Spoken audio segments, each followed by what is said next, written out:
Bonjour, si vous pouvez reculer.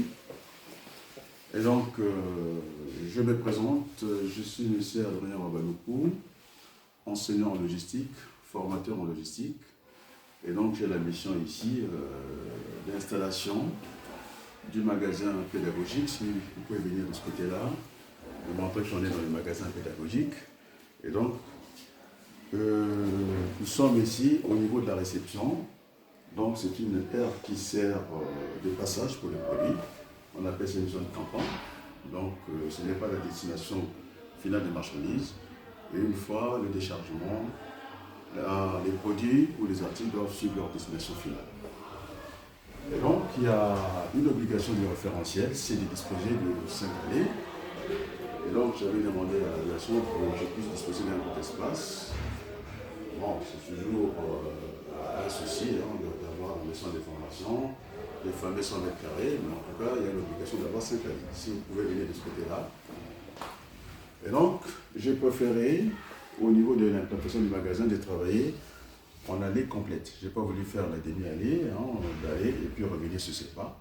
Ça aurait été un tort pour nous de ne pas disposer, en tout cas, on serait incapable de placer les 500 références. Les 500 références qui supposent 500 emplacements. C'est ce qui retient le référentiel. Donc j'ai travaillé en allée complète, il y a le côté pair et impair. Donc il n'y a pas de limite à faire. On le voit, c'est spacieux. J'ai renforcé la lumière ici pour que les stagiaires soient dans les meilleures conditions. Alors, vous voyez toujours avec moi, ici nous sommes à l'allée C. Est-ce qu'on voit des allées C? On les voit, on les aperçoit. D'accord. Après, on continue notre parcours. Ici, nous sommes à l'allée D. Alors, jusque-là, tout fonctionnait. Maintenant, il fallait être très créatif, avoir une notion de topographie, de géométrie. Et donc, on était un peu coincé. Alors, j'ai dit qu'on va aller vers un boulevard. Et donc, si vous pouvez reculer, on a pu avoir cette 5e allée. Toujours, on allait côté impair et pair. Si vous pouvez venir de ce côté-là, on voit bien l'allée U. Donc, c'était un travail, il fallait bien réfléchir. Et donc, nous avons plus disposant de 5 allées, donc c'est une affaire réglée. Et en plus, nous travaillons en double étagère, ce qu'on appelle dans la grande logistique en double partie.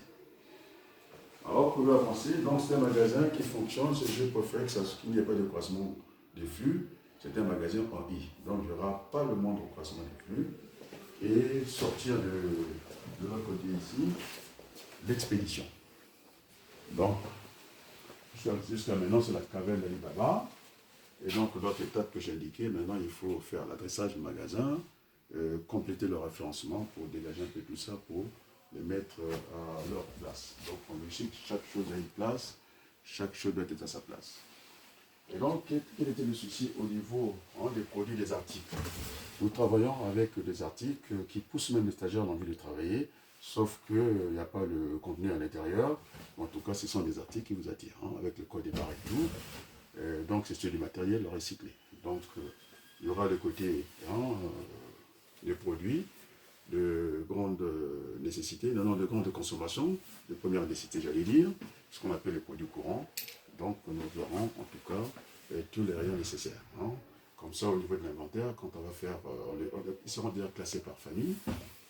Produits de grande consommation, nous avons la pharmacie, la parapharmacie.